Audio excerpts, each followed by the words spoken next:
Assalamualaikum warahmatullahi wabarakatuh. Selamat pagi semuanya Sobat Depati. Ciki nih kegondang dia, kok jadi begini gara-gara dia. Iya. Halo selamat pagi semuanya, awali pagi dengan ceria. Baiklah, kembali lagi dengan saya Dr. Bagus Triwayudi dalam acara Depati Podcast. Dalam rangka memperingati Hari Kesehatan Nasional ke-59 dan Hari Jadi Rumah Sakit Umum Daerah Depati Bahrin ke-53. Pada kesempatan ini kita akan berbincang mengenai sepenting apa sih ANC ini pada kehamilan, yang pada pagi hari ini akan dibawakan dan juga dijelaskan oleh salah satu dokter spesialis kandungan di Rumah Sakit Umum Daerah Depati Bahrin. Izin dok sebelumnya memperkenalkan diri dok. Oke, siap. Hai sahabat Depati, selamat pagi. Saya Pagi. Dr. Eni Febinita SPOG, dokter spesialis kebidanan dan kandungan di Rumah Sakit Depati Bahrin. Baik dokter. Dok, pagi ini kita akan membahas nih ANC atau antenatal care. Nah, sebelum lebih jauh, mungkin bisa dijelaskan dok secara singkat ANC itu apa sebenarnya dok? Oke, jadi ANC ini adalah kepanjangan dari antenatal care atau kita biasa sebut di kebidanan itu pemeriksaan kehamilan. Iya. Nah, jadi pemeriksaan kehamilan ini penting sekali bagi kesehatan ibu-ibu hamil tentunya ya. Oke. Jadi dengan adanya ANC ini kita bisa mempersiapkan kehamilan, masa kehamilannya, persalinan, terus masa nifas, kemudian penggunaan ASI eksklusif, Oke. serta masa pengembalian alat-alat reproduksi. Jadi kalau ANC-nya baik, insya Allah yang tahapan-tahapan tadi akan baik juga. Baik. Nah dok, kalau udah kayak gitu, pasti pada nanya nih, kapan sih sebenarnya bisa dilakuin ANC ini? Jadi ANC itu diawali sedini mungkin. Pada trimester 1 itu minimal kita 1 kali. Jadi untuk mengetahui janin itu ada di dalam kandungan atau dia di luar kandungan. Ya. Pada trimester kedua itu 2 kali. Ya, itu minimal ya 1 kali. Jadi kita untuk mengetahui berapa banyak air ketuban, terus perkembangannya dari trimester 1 ke trimester kedua. Dan pada trimester ketiga itu kita 3 kali untuk mengetahui posisi janin, ya kan, letak plasenta dan bagaimana perkembangan janin, terus plasentanya sendiri. Jadi plasenta itu kan mengalami pematangan. Ya. Jadi dari situ kita bisa melihat perkembangan daripada janinnya. Terus juga dengan ibunya tentu ya. Jadi karena ibu inilah yang membawa janin, perkembangan janin di dalam rahim itu baik atau tidaknya gitu. Baik. Nah, jadi kalau untuk ANC tadi dijelaskan ya sedini mungkin untuk ngecek lah ke janinnya ini ada di luar atau di dalam kandungan. Nah, orang juga pasti nanya dok, untuk ANC ini kegunaan manfaatnya atau tujuannya ini dari ANC ini apa sih dok? Sama pasti juga nanya, udah di ANC ini diapain ya nanti ya? Iya, siap. Jadi tujuan kita ANC itu memantau kemajuan proses kehamilan tadi ya. Ya. Kemudian memastikan bahwa kesehatan ibu serta tumbuh kembang janin itu bagus. Jadi dengan ada ANC kita tahu oh ini perkembangannya tahap demi tahapnya itu cocok dengan usia kehamilan. Terus mengetahui adanya komplikasi kehamilan. Jadi kalau kita tahu kita cepat kan mengatasinya untuk terapinya. Mungkin saja terjadi saat kehamilan itu sejak dini. Jadi kalau sejak dini kita kan cepat terapinya. Nah untuk selanjutnya dia sudah membaik gitu ya. Terus mempersiapkan proses persalinan tadi yang kita sebutkan di atas ya. Nah jadi dengan nifas yang baik sehingga dapat menurunkan angka kematian ibu juga kematian bayi. Kemudian mempersiapkan ibu agar pada masa nifas berjalan dengan normal dan pemberian ASI tentunya eksklusif gitu. Oke, nah dok, udah dijelasin nih, wah ANC ngapain aja, mungkin ibu-ibu hamil juga udah tahu, tergambar sedikit nih.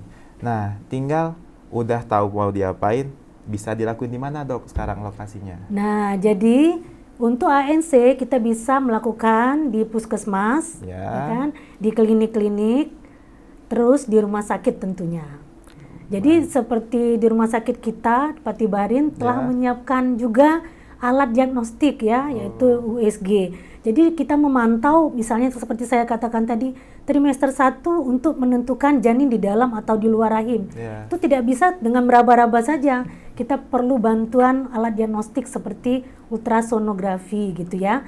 Nah, di Depati Bahrin sudah ada 4 dimensi USG-nya. Jadi ibu-ibu pun sudah bisa ngelihat nih bentuk muka anaknya, mirip bapaknya, mirip ibunya, atau mirip neneknya gitu ya. Oke. Nah, jadi itu udah dijelasin. Rumah sakit Depati Bahrin udah ada. Udah USG 4 dimensi, jadi lebih jelas, jadi lebih pasti kita buat ANC-nya gimana, segala macam. Nah, Dok, kita udah ngebahas ANC itu apa, dilakuinnya di mana, tujuannya apa. Ada juga nanya, kalau nggak ANC emang efeknya apa, Dok? Nah, jadi gini, itu ANC ada standar pelayanannya, ya kan? Kita menimbang berat badan ibunya. Kalau kita tidak lakukan, kita nggak tahu kan, berat badan ibunya naik atau tidak. Padahal pada kehamilan ibunya harus naik berat badan, ya kan? Jadi kita tahu bagaimana status gizi ibu tersebut. Kemudian kita mengukur tekanan darah. Kalau kita tidak tahu tekanan darahnya, misalnya tiba-tiba sudah akhir kehamilan ibunya darah tinggi. Jadi kita untuk mengkoreksi sudah telat kan? Jadi pada awal kehamilan kita sudah tahu berapa tekanan darahnya.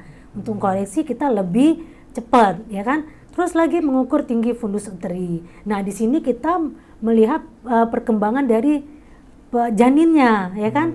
Kalau kita tidak tahu misalnya, ini ibunya sudah 5 minggu atau ibunya sudah 5 bulan, tapi ternyata tinggi fundusnya tidak sesuai. Nah, kalau dia seawal mungkin kita periksa dan atau kita lakukan minimal, jadi kita tahu kan perkembangannya. Kalau dianya kurang, cepat-cepat kita untuk mengkoreksinya. Kemudian lagi pemberian imunisasi itu ada 2 kali ya. Jadi kalau sudah ujung-ujung kita mungkin cuma dapat sekali, jadi tidak lengkap.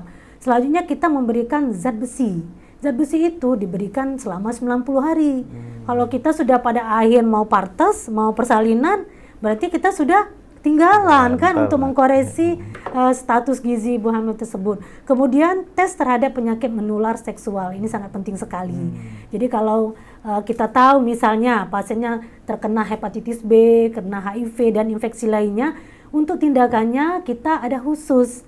Jadi kita persiapan, nggak ujuk-ujuk kan. Nah, ini juga untuk mengurangi transmisi penyakitnya ke janin, petugas, dan lingkungan sekitarnya, gitu ya. Kemudian lagi temu bicara dalam rangka persiapan rujukan. Nah, di sini ibu hamil harus kita istilahnya memberikan edukasi juga suami dan keluarganya, supaya tahu ini pasiennya kemungkinan akan dirujuk, dan juga kita memberikan efek psikologis ya.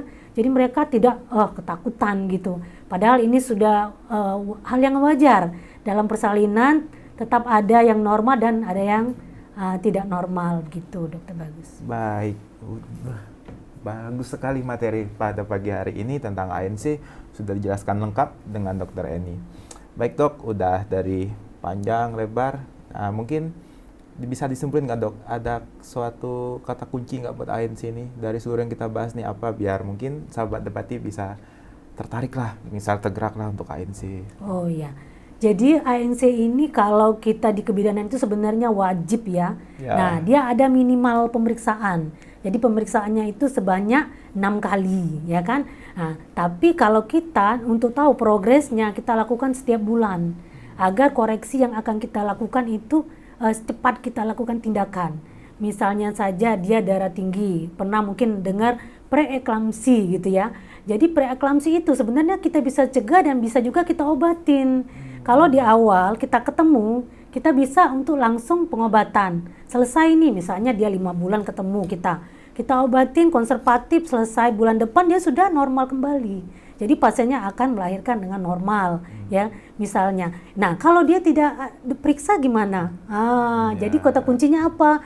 Memang wajib untuk dilakukan ANC pada ibu hamil gitu. Nah, jadi para sobat Depati jangan lupa wajib kalau untuk ANC 6 kali, ya.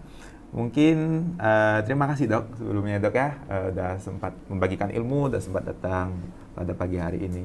Mungkin ada tambahan lagi Dok? Tambahannya, jadi kita itu dalam kehamilan itu ada intervensi nutrisi ya. Ini sangat penting sekali karena itulah yang membuat janin itu berkembang.